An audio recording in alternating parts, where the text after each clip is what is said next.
Hello,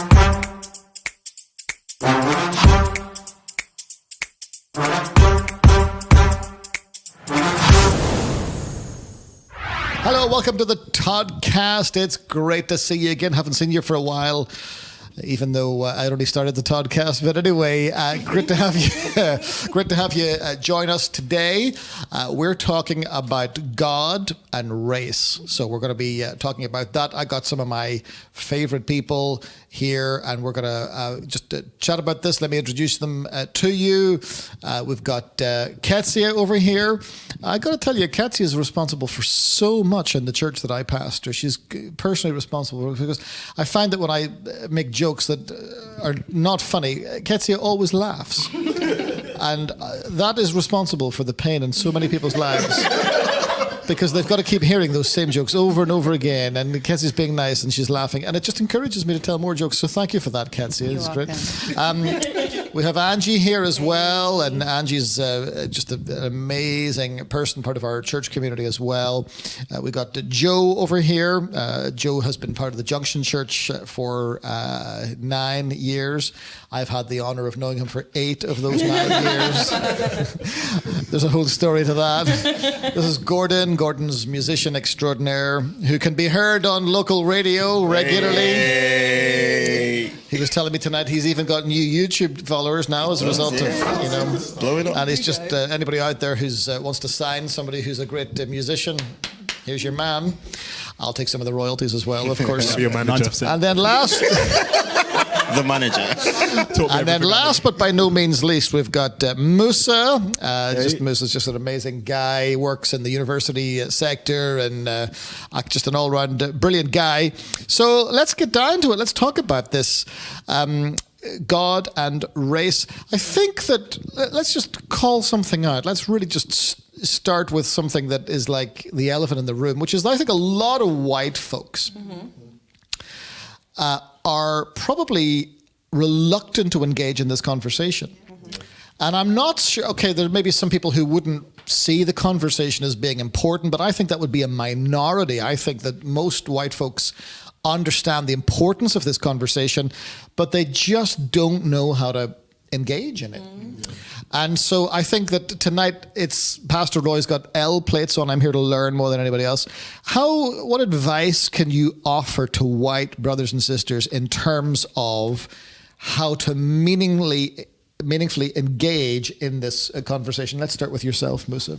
So I think it's just understand kind of what conversation you're going into in the first place. So I think quite often when we're talking about, tell me your experience about racism, etc., I think one of the things which is often ignored is that you're asking almost people to relive trauma in many circumstances. Right. And if you take that in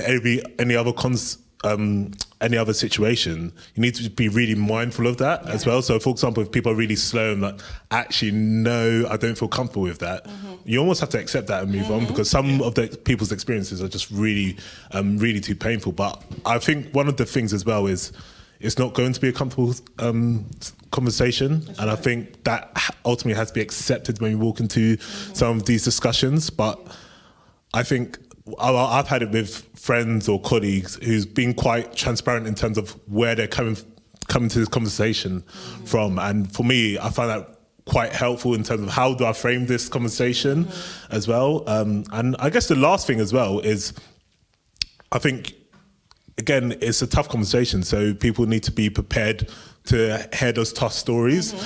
There's nothing worse when you're almost reliving or explaining moments of trauma, and then you're almost having to tend to someone else's feelings because, and it kind of just shifts the whole perspective of the conversation, and it derails it from actually talking about experience and learning from each other's experience to I'm looking after you when you've asked me to explain racist incidents to yourself. Yes.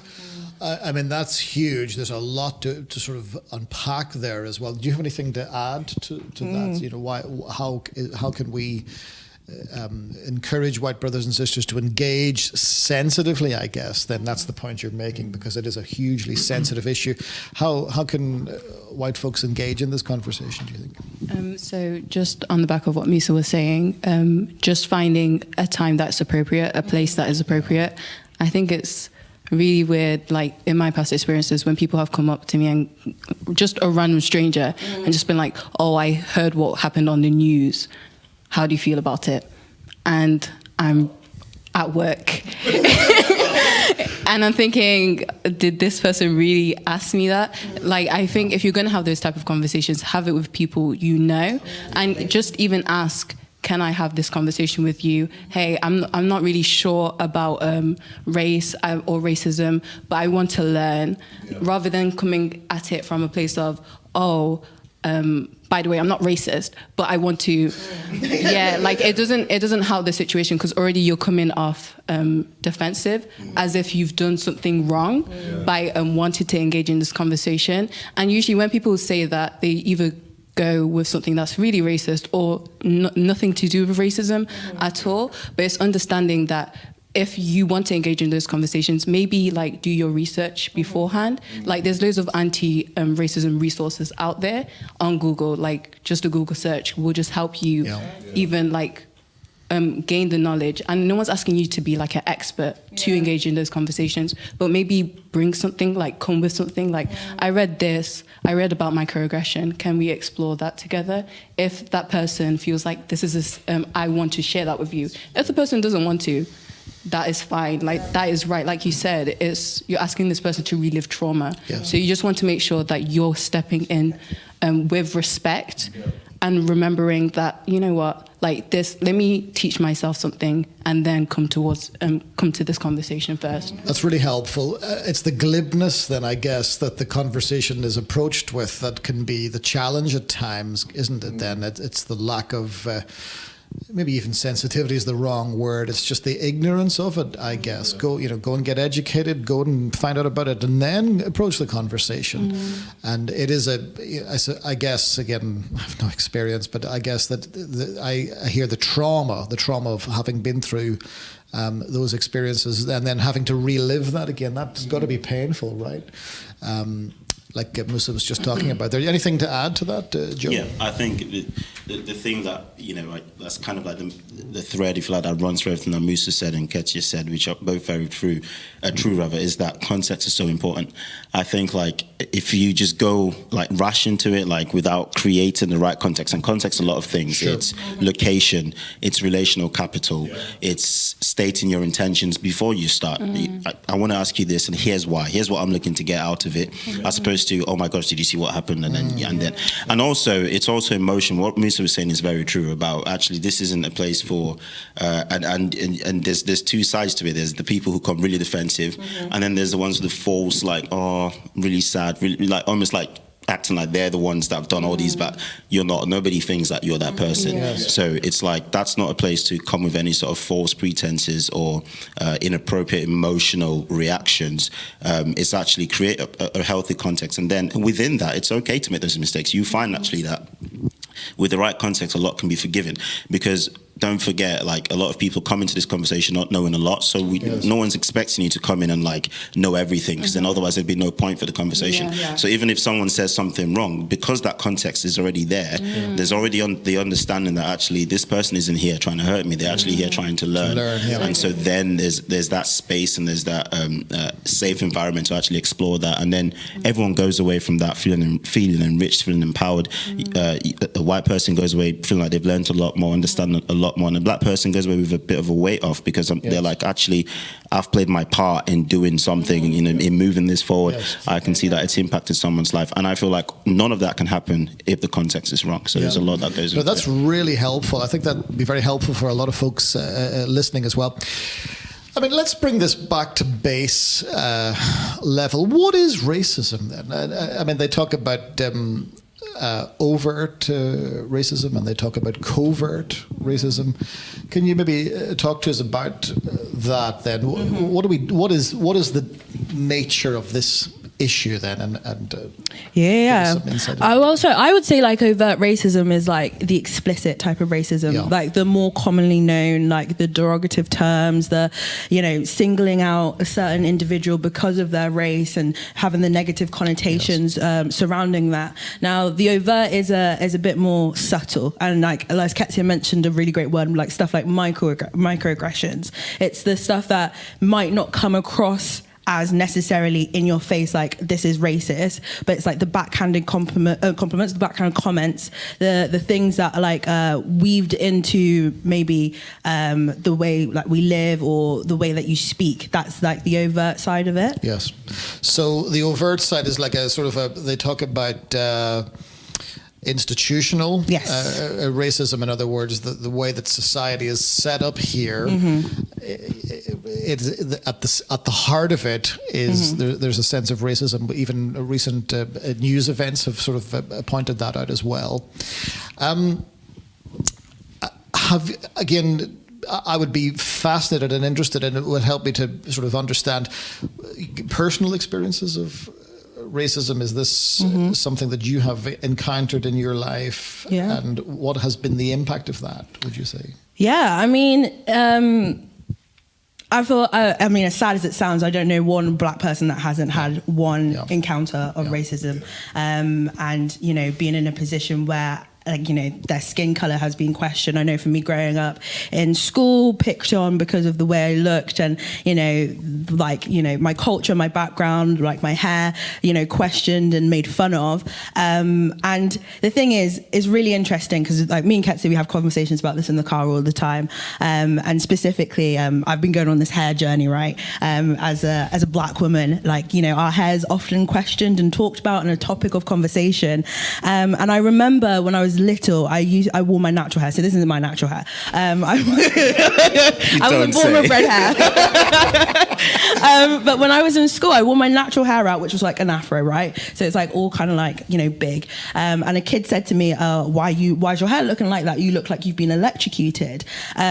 And I was taken aback because for me, that's like my natural hair. And I was probably like around 10 years old. And it's taken me now at the age of 23 to be comfortable in my natural hair. Wow. And to be comfortable in who I am. And so I think when people are like I was telling Ketsia this, and like people like try to justify it and say, well, kids will be kids and they're little kids. But you have to remember, on the other hand, a kid was receiving that comment and the kid has to... It comes from somewhere. It comes from somewhere. And a kid has to grow up in a world and see, through that lens and through that perspective and remember that comment in every single thing that they've done. And so even not even a kid, as an adult, if you hear comments like that, you hear, you know, you're picked on and you're singled out because of the way you look, everything in turn that it goes through that lens and through that perspective. And so it's interesting because you're trying to balance this, like, I mean, as Christians as well, you balance this, like, you know, faith perspective and then, like, you know, other perspective as well. So yeah. And we've talked about this before. You and I have talked about this many times before. You've had personal experiences of racism, obviously growing up in London as well. Would you care to share some of that with us? And the impact, I'm interested to know the impact that has, like Angie was just unpacking for us there. So to be honest, there's the experiences of growing up in a school full of white people. Where I lived was predominantly white people, my school. And on different occasions I had situations where people turned to me and said, so I remember one guy wanted to fight me, and so he turned around and said, "Come on then, black boy." And I remember being so angry. And this actually happened to me twice by two different people, completely different people. And I was so angry. But then, as well as that, so there's obviously the childhood experience in school as well, just the image as well of, I didn't realize at the time, but a lot of people in my school, a lot of people my age were scared of me. And I didn't understand why, but I took it as a thing, you know, when you're younger and people think you're strong, you take it as like a, you know, bravado. Oh, I'm the strongest in my year. But actually that was linked to me being black. And then recently, something that happened to me actually in the same town that I live in, I was at a bus, it was late at night, I was going home, and I could tell, so I was walking towards this bus stop and there was an older man sat there. And I could see these people that looked as if they were like kind of like berating him. They were saying something to him. So I just walked over and they cleared off. And he said, "Oh, thank you. I think they were about to rob me." Cool. I just said, "Oh yeah, that's fine. No problem." And then he goes, "Yeah, when I see black males, I see aggression. So I think that's why they cleared off." And that for me, I mean, in that moment, I was like, okay, and I literally walked away. I couldn't stay at the bus stop, so I just went to the next one with the fear of missing my bus, which would have come in another hour. But I couldn't stand there because I was so angry. And so for me, some of the connotations that come with being a black male in today's world is the challenge of managing what other people's expectations are. Yeah. You walk into a store sometimes and you see certain people watching you, security guards sometimes watch you, and so you collect a receipt on your way out just to make sure if anyone stops you, nothing's a problem. Yeah. Do you know, like things like that, you're managing people's expectations and you shouldn't have to, you know? Yeah. I was just going to say, I think that's one of the challenges is you walk into a room sometimes and people don't realize this and people don't want to talk about this, but you walk into a room and people, as soon as they see the color of your skin, it doesn't go past that point. You know, they say about 7 seconds and then people make their first impression. That 7 seconds is spent pondering your skin color and not thinking about anything else that you could be. And it actually goes beyond that, being black. You're a person before you're ever black. Everything about you isn't actually linked to your blackness. Your blackness is just another thing that adds on to your character, but your character is actually way beyond your skin color. Wow, that's just powerful, man. Very powerful. And I think especially what was really interesting when I was just listening to both yourself and Angie speak is when you just touching on saying some of the microaggressions, and on the surface people could think, oh, but like people assume things of me sometimes and I don't get really annoyed or something. But then you start to really pick at that. And what I find really interesting when you think about the concept of microaggressions, I watched this really interesting video and it almost described microaggressions as mosquito bites. So you get one mosquito bite and it's okay, and it's not too bad. But then kind of what Gordon has alluded to in those everyday circumstances, when you get those series of mosquito bites, you get in 10 one day, then the next day you get another 10, then the next day you get another 10, then the next day, and it keeps adding up. And so, for example, when something happens and say a black man or a black woman say react to that situation, it's like, you're a bit angry, aren't you? Why are you so angry? It's like, well, what's going on? But it's that accumulation of all of these stereotypes, and it's not necessarily that these are good. It's like, okay, you're aggressive, you're angry, oh, you're loud, oh, you look like you're electrocuted. It's like, these aren't like positive things. And what's really interesting about all this conversation is obviously we're in 2021, we're all in our 20s around this table, including you, Pastor Roy. And if you believe that, you'll believe anything. Does this face look like it's 20s? Pastor Roy, don't sleep on the post-production. We're going to edit out the wrinkles on my face as well.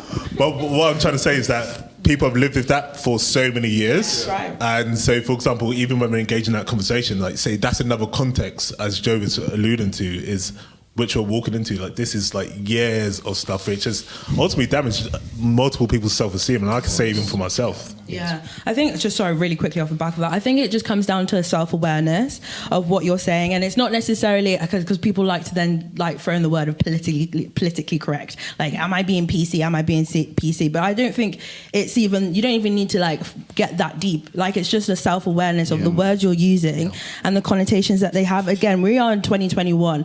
There is like, you can be naive, but then there's also like there's a lot going on. Like you see the like you see the world. You hear some stuff, like unless you're living really under a rock, like there you are exposed to a world around you, and like actually.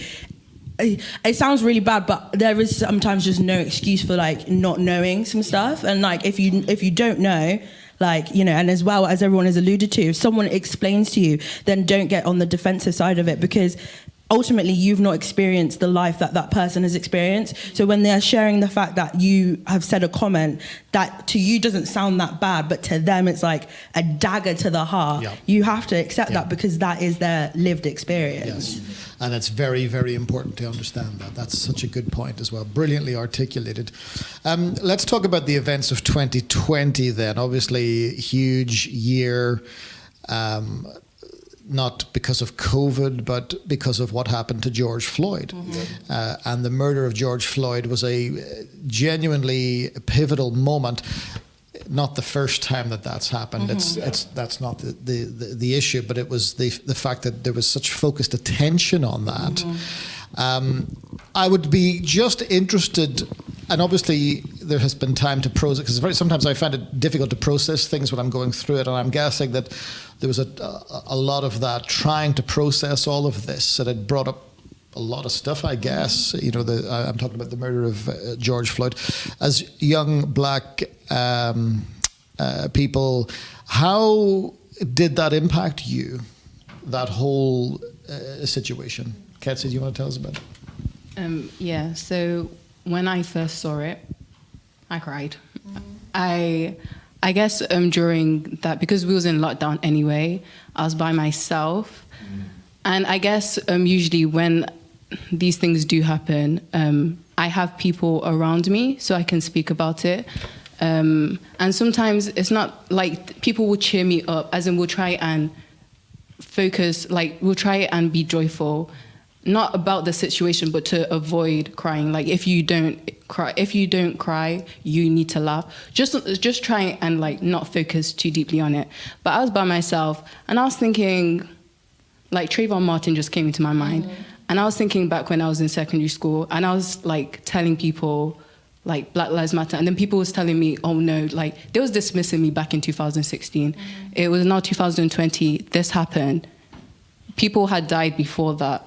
I just had enough. I was tired. I cried. I called my friends the next day.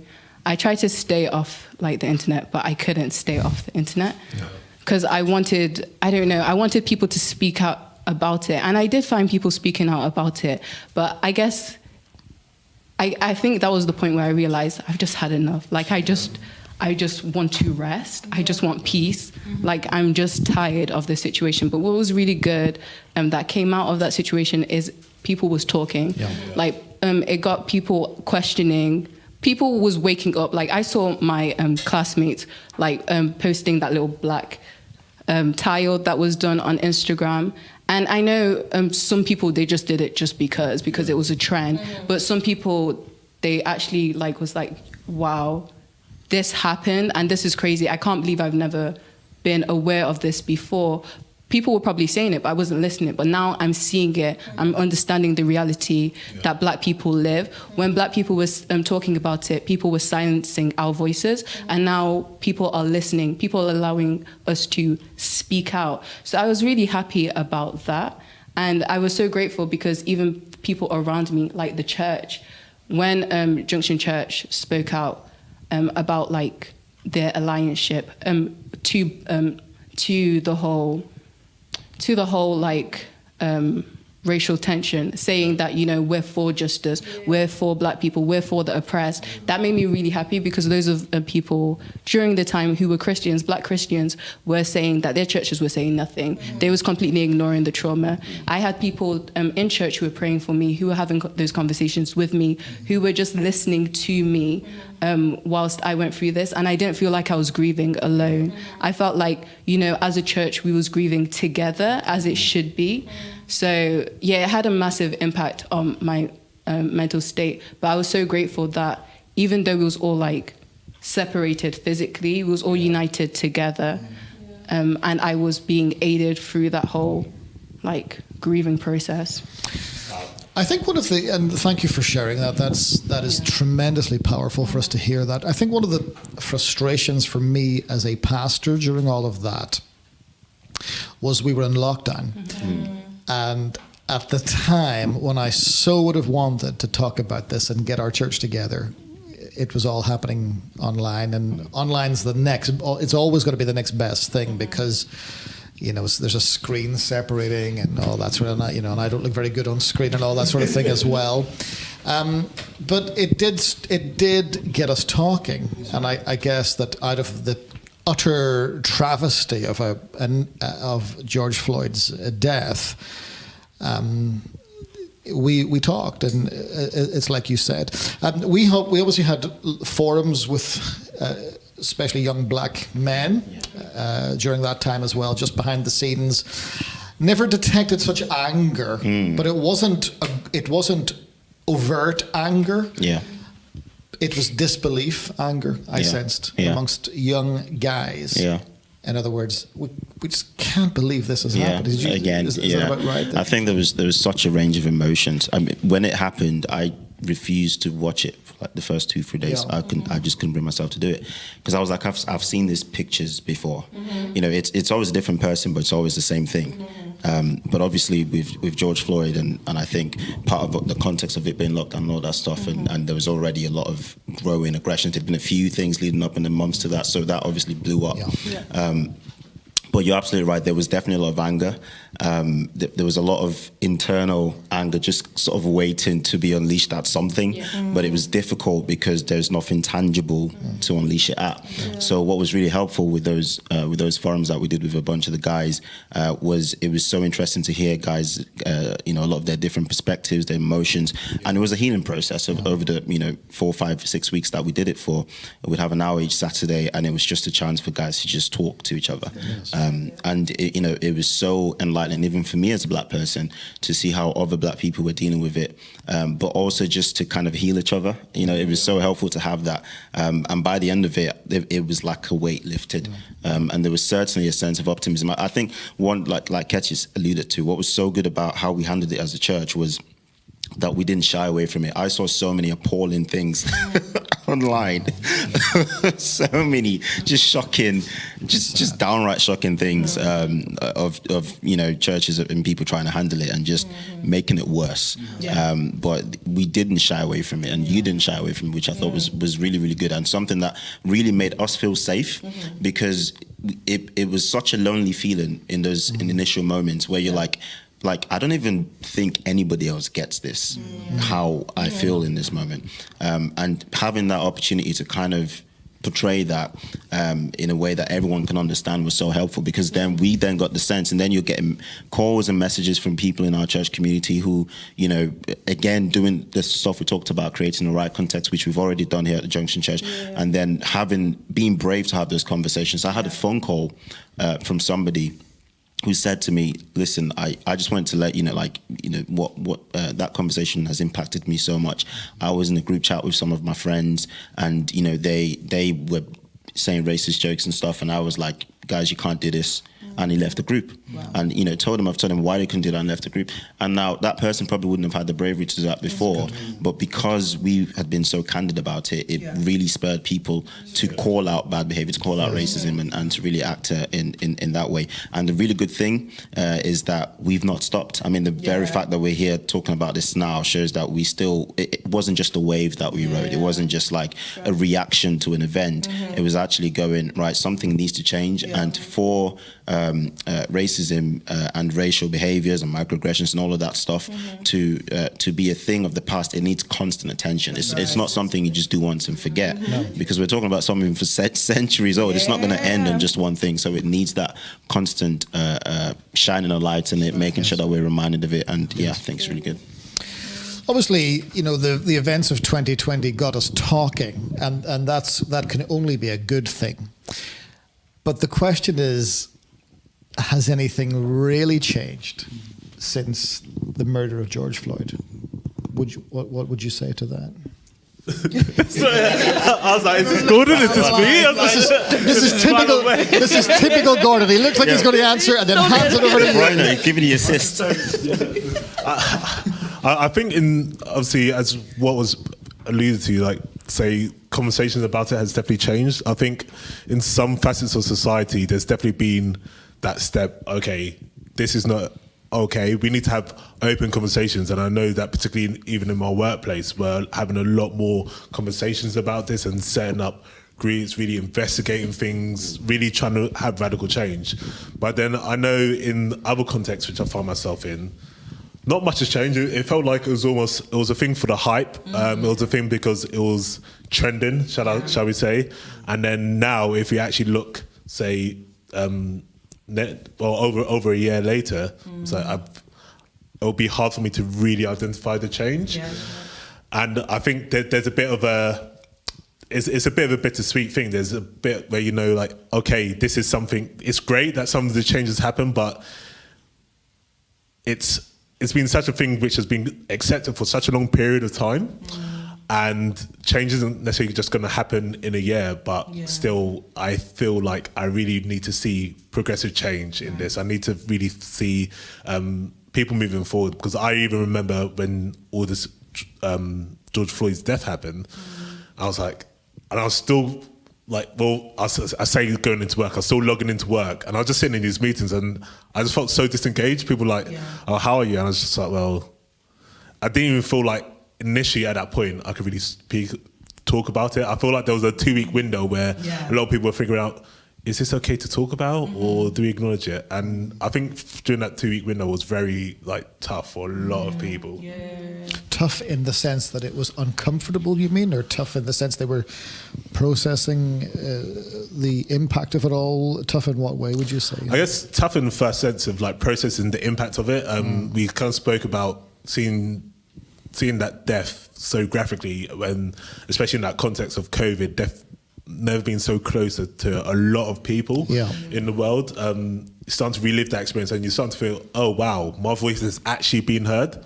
You start, all these things are going into your head, but as Joe mentioned, it's like there's that frustration, there's that anger, like this is actually happening in 2021, but then obviously there's no mention of it in a lot of those contexts. So you're still feeling all of that. You don't have that safe space where you feel like you can articulate that. You don't necessarily feel, as I know many people in work contexts, didn't necessarily feel that they could take any leave or anything. They couldn't take any time off. So still expected, especially with that period of not fully acknowledging everything that is going on, is they still had to, say, deliver. Whether that's a sales job, whether that's projects, you still have to carry on despite, in the back of your head, you're like, what is even the point in this? Yes.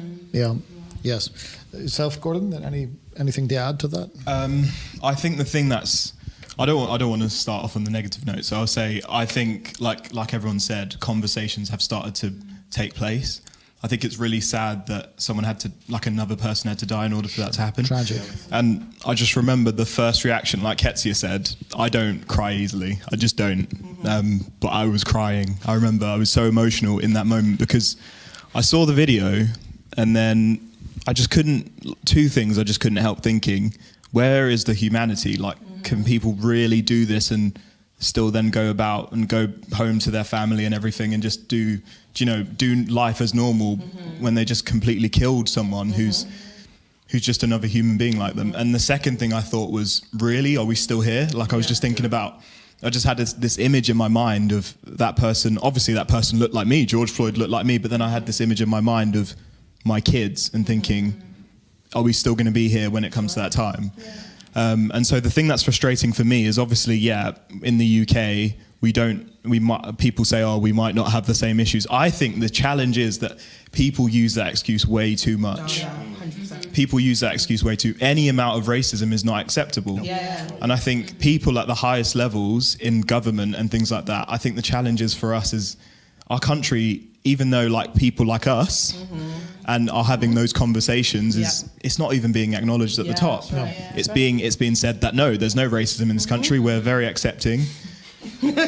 When bills are being made to be able to take people's citizenship away and things like that, it's just really challenging to live in this country when you feel as if people just don't see what you see and experience every day and don't even want to have that conversation. It's just shut down immediately.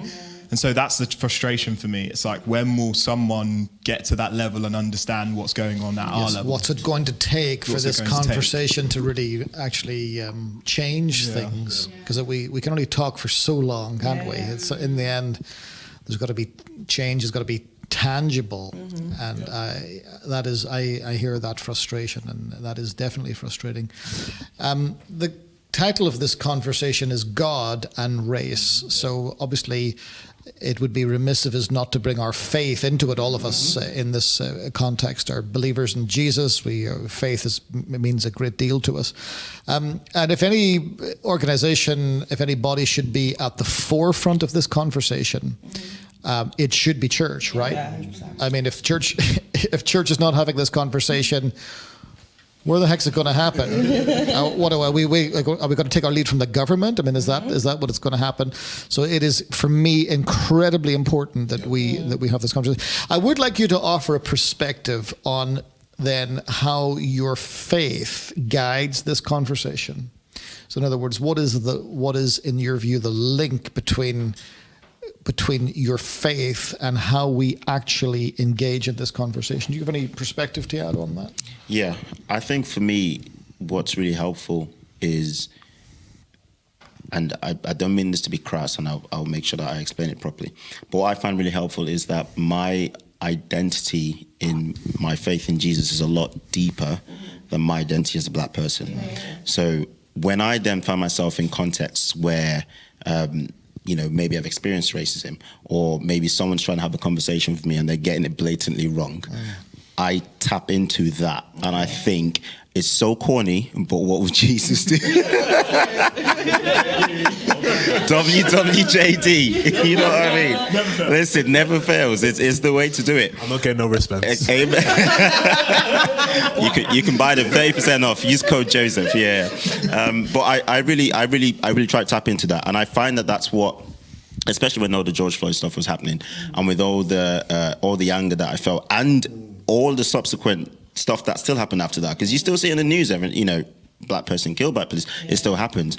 Every time I'm faced with that, and anytime I'm faced with a certain level of ignorance, I still try to make sure that all of my communications are laced with love. And it's about thinking, okay, I may be angry at the act of this person, but Jesus still loves this person. And if I can help that person, if the context is there, because we talked about context, then it's there. If it's not there, then there's no reason for me to do anything that would make it worse. And I think that's where I try to be, personally, I try to be very, pragmatic almost in a sense, because there is the sense that we have been living with this hurt. It's always been there. There's also the reality that you have to deal with, that it's not going to just change today. So I need to make sure that in all of that, I'm not compromising my faith. I don't do anything or say anything or behave in a way that compromises the real thing that my identity is in. Yes. And at the end of the day, Jesus is all about unity. That's what God wants to unite us. We did a whole series about unity. Check it out on YouTube. But I'm like, what can I do to bring unity to this situation? Okay, so I understand that maybe you're coming from a place of ignorance. Maybe you're coming from a place of being racist. Okay, cool. I'm not going to take any rubbish, so I have my boundaries, absolutely. But I will allow for some ignorance. I will allow a bit of extra grace. I will always allow a bit of extra grace. And if I can allow that and journey with a person, or maybe help them to realize where maybe my initial reaction should just be anger, I'll always pick grace. And I think that's what helps me. And does it always work? No, it doesn't, because there's some people are just they're just people. But exactly. But what would Jesus do? So yeah. I mean, I remember. Well, I mean, we all remember that we put out a video, or we put out a live conversation. Do you remember when? And it was watched. I think it was probably the most watched video that our church produced. And all the movers and shakers of local society were watching it. But I remember the thing that struck me was what made it powerful was the fact that it was so gracious. And the grace with which it was articulated did not in any way take away from the strength of what was being said. It was almost like it made it more powerful. Not less. And I just thought that was tremendous. I know that you were... and to add to that, I'll tell you why that was so powerful is because it demonstrated showing restraint. Because the one thing that is almost a thread with the level of aggression of acts of racism is the lack of restraint. It's like you had the option to not do that, but you did. And then what we did in that conversation is we had the option to completely lambast the entire... I mean, we could have gone off, but we didn't. We chose to have restraint. We chose to go, actually, I'm feeling this emotion of anger right now, but the foundation, the thing that's an umbrella over my life is the love of Christ. And so that has still got to be the thing that informs the way that I talk and the way that I behave. And I think that is honestly what society needs. It needs people to just start making decisions and stop going with the flow. Stop just running off with your emotions. Stop choosing to do the thing that's shock factor. I feel like sometimes as well, like people just do, like for example, like when I was walking the street one day and this car went by, and it was some uni guys, and they wound on the window and screamed the N-word at me and started laughing. And I'm thinking to myself, okay, so what was the thought process Why? Why do you always have to go for the shocking thing? Why can't you just be normal? And I think that it all feeds into that. You know, society is all about now. It's like things are boring unless they're like whoa out there, and sometimes that feeds into, you know, people just acting out. Whereas if we just took a step back and we decided, right, everything that I do, I've got a choice, and I can either choose to go one way or I can choose to go the other. I feel like just a bit of common sense helps sometimes. Yeah. Well, the problem is with common sense is not very common. That's the problem. You alluded to something a few minutes ago, and I would like to talk about it because I think it's very important that we talk about it, which is the way that some churches handled the events of 2020. I know we're harping back to 2020, but it was a pivotal moment, wasn't it? I think we all accept that and acknowledge that. I'm not sure if I want to rehearse all of those stuff because I don't think there's any virtue in it. I just was very, very saddened. I think what upset a lot of people was the suggestion that this is an American problem, not a British problem, and I think that was the ignorance was was quite astonishing in that moment. But it's not for me to talk for any other white leader. Here I am. I'm a white, middle-aged, in my 20s, pastor leading we pioneered the Junction Church about 10 years ago. It's a very diverse church, a very multicultural church.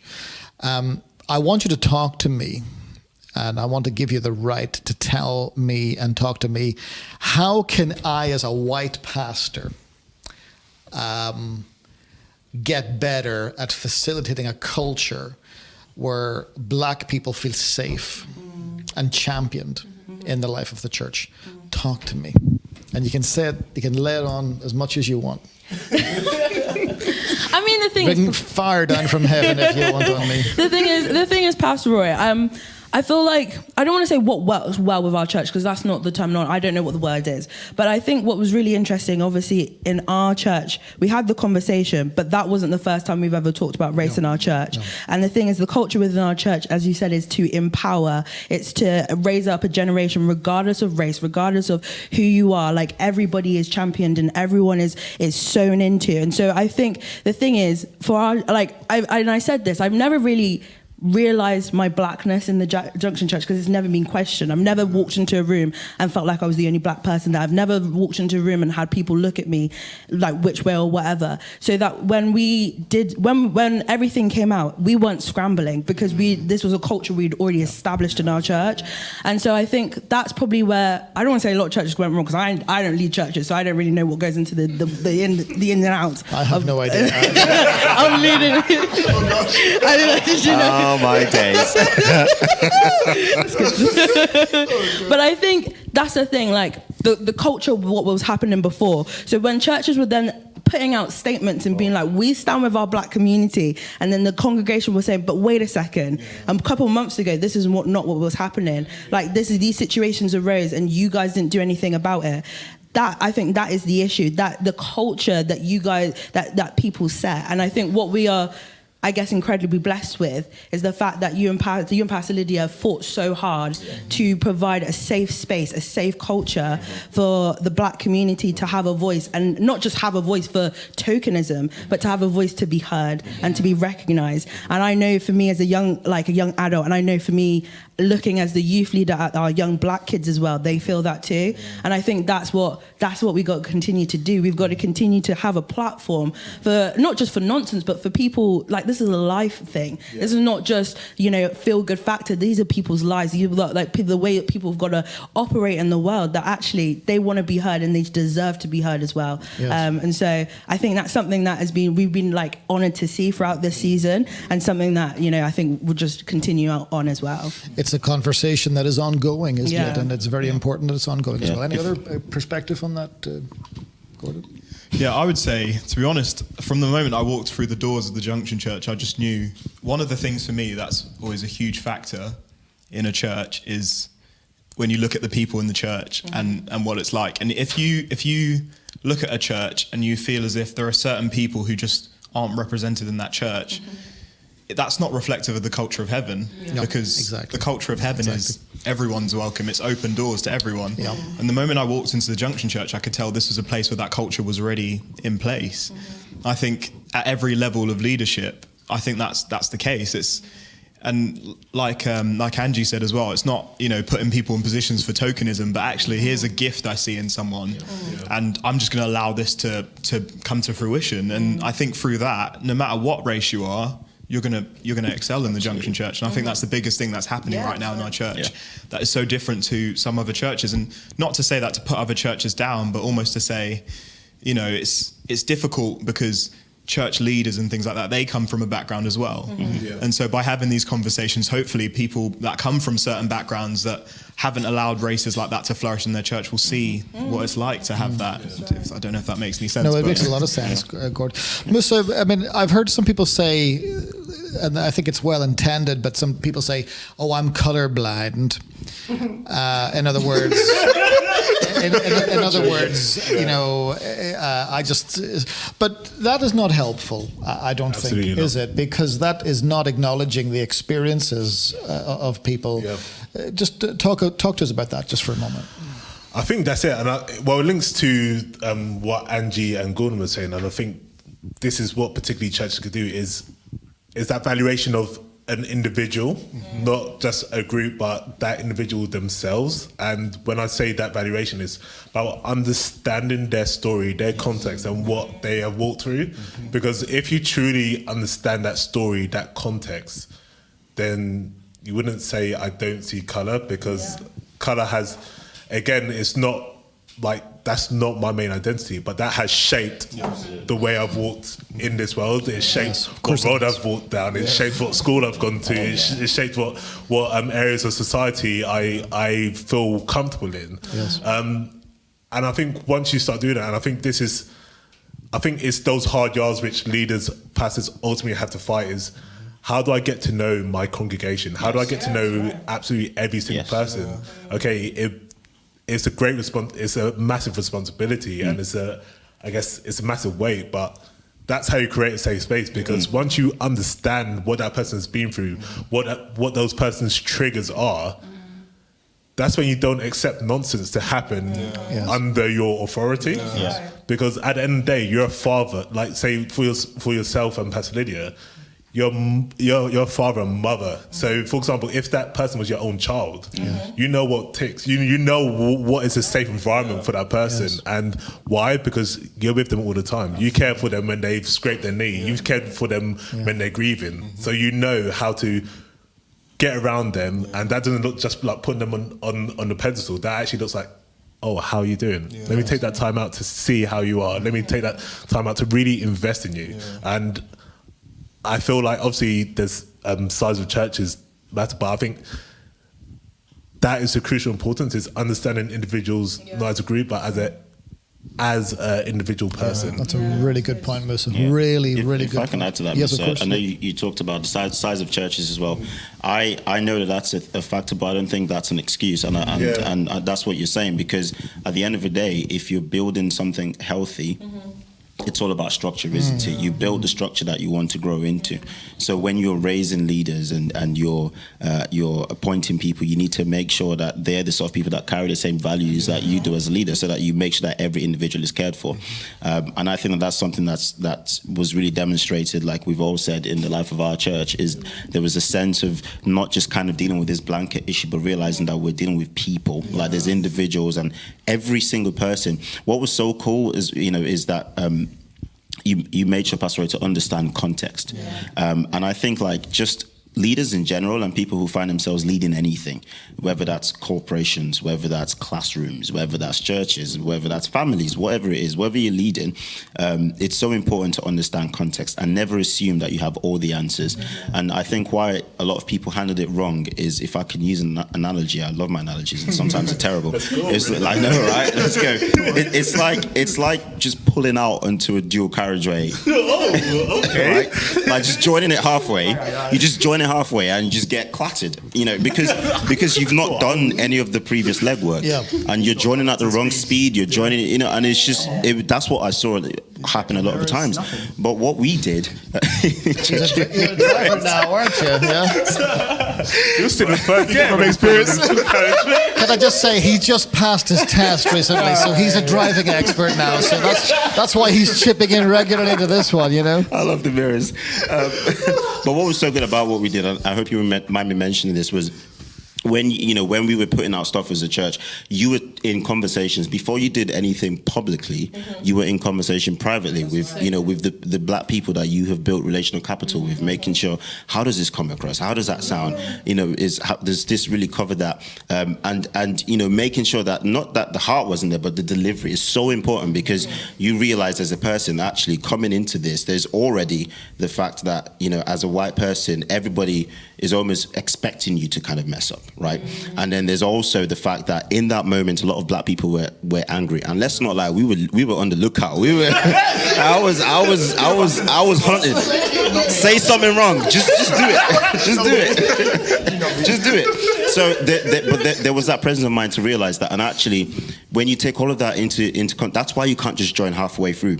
Yeah. Because a lot of people who messed up because they didn't have good black people in their lives. They didn't have that relational capital to make sure that they navigated that carefully. They assumed that they knew what to do. They assumed that they were already the best at doing it. Yeah. When really it was, dealing with something like that at that scale is a collaborative effort. And it's all about, like Musa would say, making sure that we're helping out individuals, that you're focusing on individuals, getting to know their context. And as you do that, you build relationships with people, so that then when you're creating the context for these kind of conversations, it's done properly. It's done with all of the foundation is already built. There is no danger of anything being put out that's wrong. Everything that we did was, was just, if I can say the word, perfect. And that's because we had a lot of input coming in from black members of our church, who really made sure that as a church we cared for everybody. And I think that's so important. So many people out there just went off and just did their thing, or I wonder who was in their team. Like sometimes I was like, did you even proofread this? There's spelling errors in it. What's going on? Like 5 days. 5 days, and a whole committee, and probably none of them was black. So there you go. Exactly. But yeah, I think it's such a good point that the danger is, and you alluded to this a few moments ago, the danger is that it can just be tokenism. Yeah. There's no conversation going on behind the scenes. There's no attempt to even, often what you find is there's a denial behind the scenes, when people say all lives matter, they've missed the point. Yeah, definitely. All lives don't matter until black lives matter. That's the truth. And so we did have those conversations behind the scenes, and I am deeply grateful, actually, to yourself and Musa and Gordon, all the guys, actually Angie and all the guys, Ketsia, all the guys. I'm making sure I mention all the names here, but honestly, it was so helpful just to be able to have that input. It certainly helped me as well, but recognizing, of course, there's a long way to go, and certainly I know I have a lot to learn. I want to finish off then with a final question, and this is either going to be brilliant or we're going to walk out of here with miserable hearts. But do you feel optimistic or pessimistic about the future? Okay. So I'm going to say, I don't think it's pessimistic per se, but I do feel like racism will always exist. As long as there's differences within people, there's always going to be conflict, some sort of conflict. It might change systematically, so we can hopefully there can be change in regards to our laws and stuff, but that doesn't stop the hearts of people. At the end of the day, if people have a problem with you based on something superficial like your skin color, it's always gonna come out no matter what the laws say. Like the laws could say if you're racist, prison, for example, but someone would still find a way, because it's a heart problem at the end of the day to be racist. So I feel like as long as there's sin, racism will always exist. But that doesn't mean I'm not hopeful for hearts to change. I am hopeful for hearts to change. I pray people around the people around me, if they do have those heart issues, that it gets sorted. We have these conversations, and these conversations help.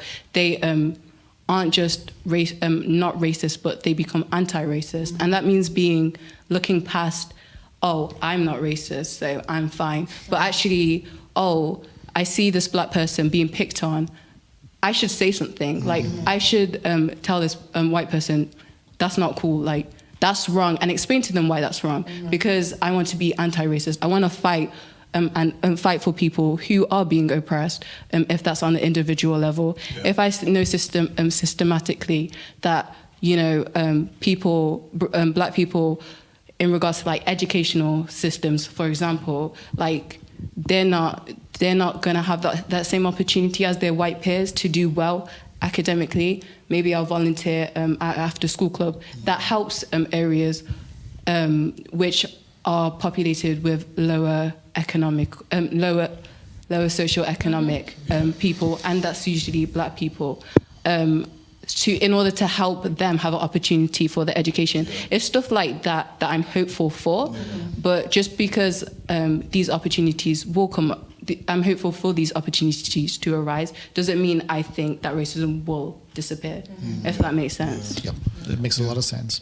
I was going to say, if that's okay, I was going to say that that's, you were saying earlier about faith and where it comes into the conversation. I think that's where faith has to come into the conversation in terms of your hope for the future, because like Ketsia said, yes, I don't believe that racism will ever fully go away, because it's a heart issue. Right. And those heart issues, they always come out. They always come out some way, and someone's always a victim of it. But the thing is with racism and with Jesus is that Jesus didn't just call out racism, Jesus called out a whole host of other things. Right. And Jesus always provides empowerment for people to move past that and to get better.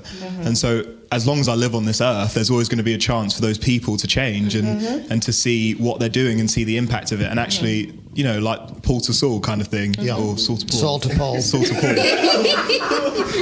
And there you go. I said what I said.